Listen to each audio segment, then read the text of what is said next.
ভারত ম্যাচকে সামনে রেখে সৌদিতে ক্যাম্প করেছে বাংলাদেশ জাতীয় ফুটবল দল।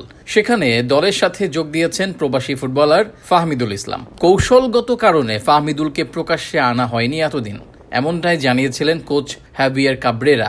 অবশেষে সেই পালা ফুরালো, ফাহমিদুলকে দলের সাথে ট্রেনিং করতে দেখা গিয়েছে। আর সেসব ছবি ভিডিও প্রকাশ করেছে বাফুফে।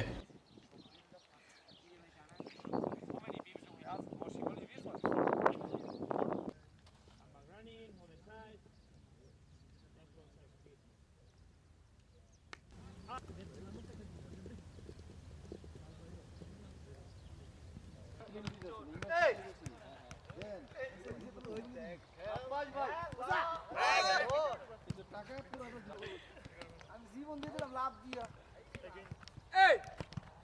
বললাম